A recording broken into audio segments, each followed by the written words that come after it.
आप सभी भक्तजनों को राधे राधे। बोलो मोर मुकुट बंसी वाले की जय, राधा रानी की जय, एकादशी माता की जय। जो पुण्य चंद्र या सूर्य ग्रहण में स्नान दान से होता है तथा पुण्य अन्नदान, जलदान, स्वर्णदान, भूमिदान, गौदान, कन्यादान तथा अश्वमेध आदि यज्ञ से करने से होता है, जो पुण्य तीर्थ यात्रा तथा कठिन तपस्या करने से होता है, उससे अधिक पुण्य एकादशी व्रत करने से होता है। तो चलिए आज हम आपको आजा एकादशी की व्रत की कथा सुनाते हैं। बोलो एकादशी माता की जय, मोर मुकुट बंसी वाले की जय, राधा रानी की जय। तो चलिए हम आपको आजा एकादशी की व्रत की कथा सुनाते हैं। तो चलिए कथा शुरू करते हैं।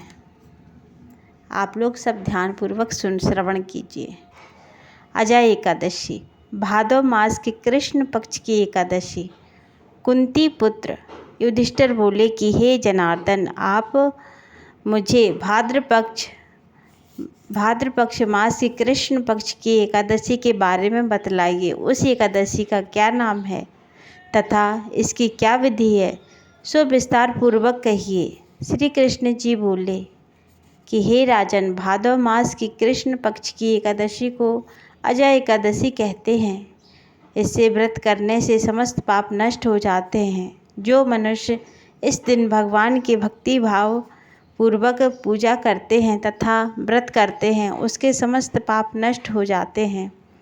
इस लोक तथा परलोक में सहायता करने वाली इस एकादशी व्रत के समान विश्व में कोई दूसरा व्रत नहीं है। इस एकादशी की कथा इस प्रकार है। प्राचीन काल में एक चक्रवर्ती राजा राज्य करता था। उसका नाम हरिश्चंद्र था। वह अत्यंत वीर प्रतापी तथा सत्यवादी था। उसने अपने स्त्री तथा पुत्र को बेच डाला। वह स्वयं एक चांडाल का सेवक बन गया।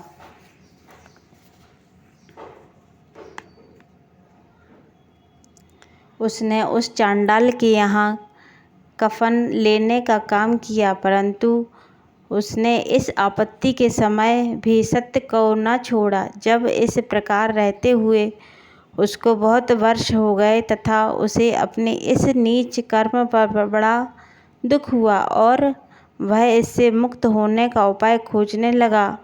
उस जगह सदैव इसी चिंता में लगा रहता कि मैं क्या करूं। इस समय जब कि वह चिंता कर रहा था तो गौतम ऋषि आए। राजा ने इन्हें देखकर प्रणाम किया। उससे दुख से पूर्ण वाक्यों से सुनकर ऋषि अत्यंत दुखी हुए और राजा से बोले कि हे राजन, भादव के कृष्ण पक्ष की एकादशी होती है। उस एकादशी का नाम अजा है। तुम अजा नामक एकादशी विधि पूर्वक व्रत करो तथा रात्रि में जागरण करो। इससे तुम्हारा समस्त पाप नष्ट हो जाएंगे। गौतम ऋषि राजा से इस प्रकार कहकर अंतर्ध्यान हो गए। अजा नाम की एकादशी आने पर राजा ने मुनि के कहे अनुसार विधि पूर्वक व्रत किया तथा रात्रि जागरण किया। उसी व्रत के प्रभाव से राजा के समस्त पाप नष्ट हो गए। उसने अपने सामने ब्रह्मा, विष्णु और इंद्र, महादेव जी आदि देवताओं को खड़ा पाया। उसने अपने मृतक पुत्र को जीवित तथा स्त्री को वस्त्र तथा आभूषण से युक्त देखा। व्रत के प्रभाव से उसको पुनः राज्य मिला और अब अंत समय में वह अपने परिवार सहित स्वर्ग को गया। अगर आपको एकादशी व्रत की कथा अच्छी लगे तो चैनल को सब्सक्राइब करें, लाइक करें एंड शेयर करें।